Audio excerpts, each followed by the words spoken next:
From Nicola Porcella getting slammed into a reef to Kelly Slater's near-fatal accident in Oahu and Jamie Mitchell's 60-foot tumble at number 1, these are the biggest wipeouts in surfing ever.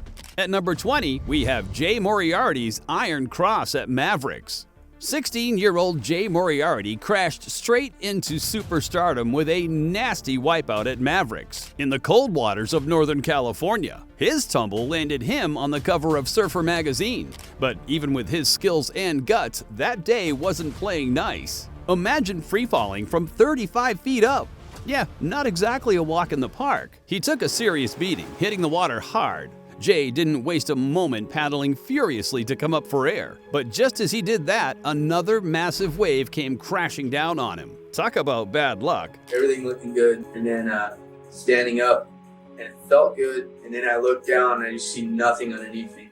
But Jay didn't let that keep him down. He battled through the mayhem and eventually made it back to safer waters. Now, it's one thing for pro surfers to get wiped out, but you can't help but flinch when it's just regular folks. Like at number 19. Here we have a guy getting hit by a wave so bad that not only does his board go flying, but the poor old photographer gets knocked off his feet. But that's nothing compared to what happens at number 18. Nicola Porcella faced one of the wildest wipeouts the surfing world has ever witnessed. He couldn't pick up enough speed and ended up getting ejected from his board.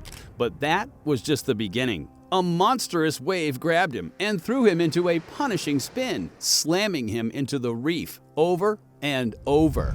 Coming down the waves, there's super high speed, bouncing a little bit. Like, I looked up and he floated in the water for what seemed like forever, only to get slammed by yet another massive wave that dragged him back across the reef. Miraculously, he came out of this battle with nature without any serious injuries, though his wetsuit and life vest were completely torn up. Fair bargain if you ask me. Moving on to number 17. Andrew Cotton took a nasty spill that snapped his back, keeping him out of the water for 6 months. Even with all his skills, Nazar's beast of a wave flung him sky high before smashing him back down, only for another huge wave to grab him for round 2. Even the speedy rescue attempt failed when his buddy Hugo Vaugh tried to save the day. The wave wasn't having it, tossing both of them around like socks in a dryer. In the middle of all this chaos, Hugo's jet ski went flying one way while they swam for shore, dodging the Grim Reaper by a hair. And I thought I was getting sucked around over, like going over the falls with the lip. Andrew's bravery didn't go unnoticed. He earned the WSL's Biggest Wipeout of the Year award. And at number 16, this guy tries his best to avoid getting plastered by the massive wave coming up behind him. But you know what they say, when nature calls, there's no escaping. That's gotta hurt. And at number 15, we have Andy Irons getting wiped out at Pipeline. If you've been watching surfing for a long time, you must remember this one. It was the 1998 Pipeline Masters, and Andy had been trying to get a good wave for quite some time. After failing multiple times, he decided whatever the next wave was, he was going to surf it. But little did he know that this was going to be a huge mistake. Andy tried to bail, but got slammed by a beast of a wave, ending up in a spin cycle that shattered his board. Biggest sensation ever because I didn't know where I was going. I just knew I was going down fast. Irons called it his worst wipeout ever, putting his rep into perspective. Moving on to number 14. Rafael Tapia might have a goofy grin, but don't let that fool you. The guy's a surfing wizard. Seems like Lady Luck was chilling with him that day because he lived to tell the tale of this monster wipeout at Nazare. What started as an epic joyride quickly turned into a nightmare. He tried to beat the beast of a wave, but no dice. And take off. That's the plan. Try to get a huge wave this afternoon. He ended up eating it big time, slamming into another wave and then getting gulped down by the wave. And yeah, his ride got him a nod for the WSL Wipeout of the Year award. And at number 13, it's Willem Banks. Now, Mavericks, with its beastly waves crashing at Pillar Point, isn't for the faint of heart. Mastering these giants takes serious dedication, and one wrong move can send you straight to the ER. On January 26, 2017, Willem Banks decided to take on one of these monstrous waves, but things went south real quick. He lost his grip on the board and got taken for a wild ride, ending with a crash landing into the water. Be able to bring the board down and control it and ride out of it.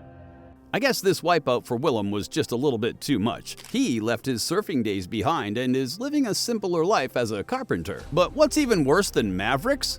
Jaws.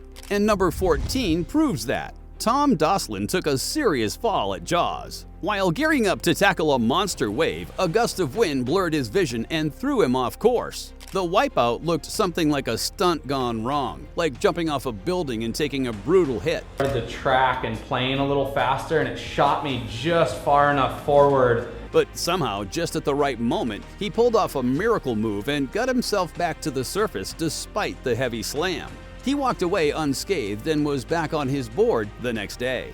But Keala Kennelly wasn't so lucky, as you'll find out in number 13. Back in 2011, Keala Kennelly hit Tahiti, buzzing with excitement over a swell that's still talked about. 3 event wins makes her the queen of this notorious break. So, when she started towing into some of the day's gnarliest waves, no one blinked an eye.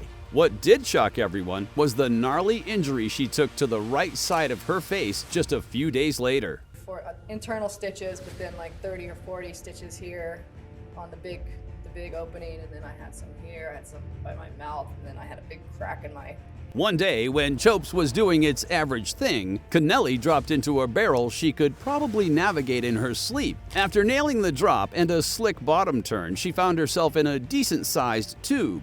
But just as she was about to make her exit, the wave's lip smacked her right in the head, sending her face first into Teahupo'o's infamous coral. Surfacing, she didn't immediately grasp the severity of her injuries until she was on the rescue ski. The hospital visit that followed involved 51 stitches to patch up her face from her forehead to her chin.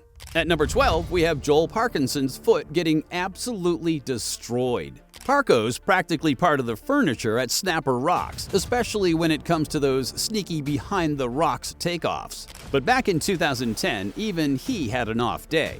Snapper was on fire that day with barrels you could drive a truck through, and Parco was in his element until he wasn't. Driving into a monster barrel, he didn't quite make the grand exit.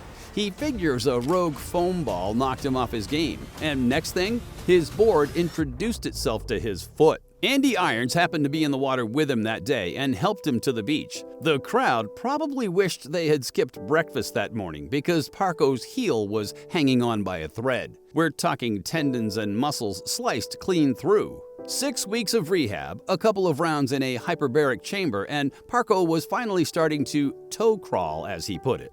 And at number 11, it's Kelly Slater. Slater pulled off a stunt that left everyone in awe during the Pipeline Masters in Oahu, Hawaii. Inside a barrel, on the brink of wiping out, he somehow managed to roll right back onto his board. Then, like a scene out of a surf movie, he stood up and shot out of the barrel, leaving both himself and the North Shore spectators totally stunned.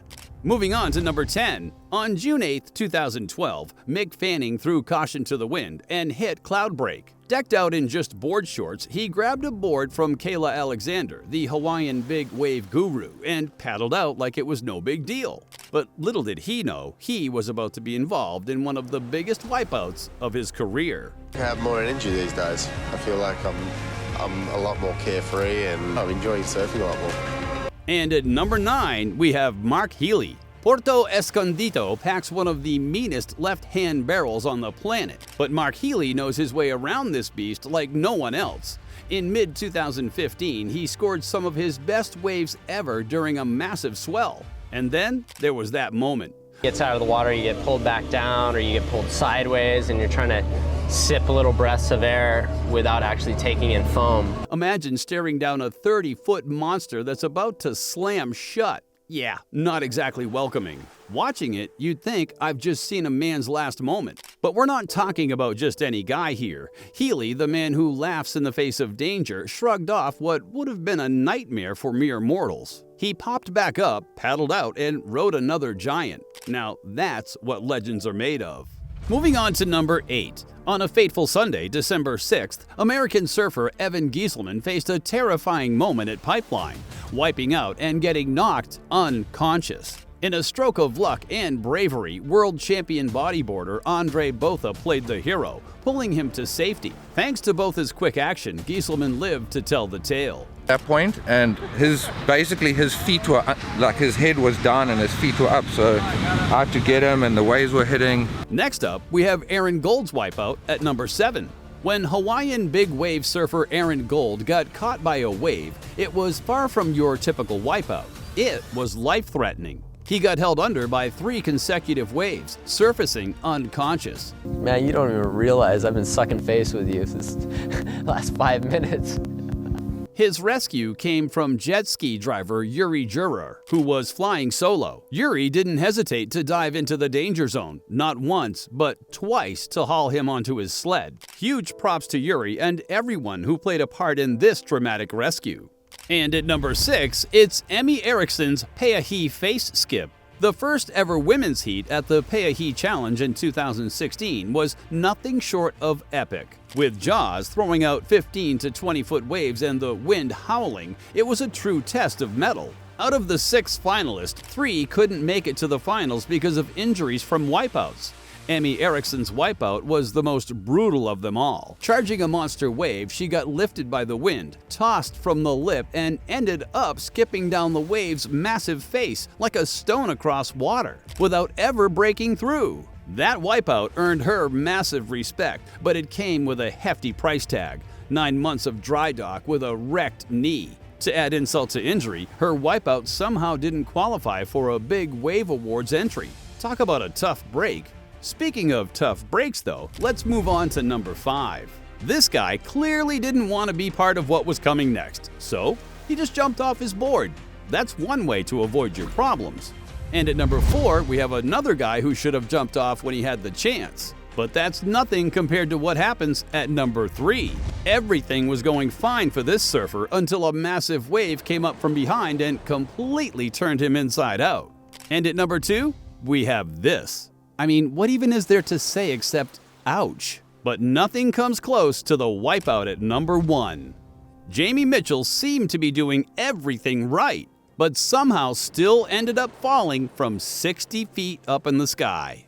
This one was one of the bigger ones of the day, and basically I saw it, I saw Shane Dorian paddling for it, and I was like, he's too far out. If you want to see more surfing greatness, don't forget to subscribe and stay tuned for more content soon.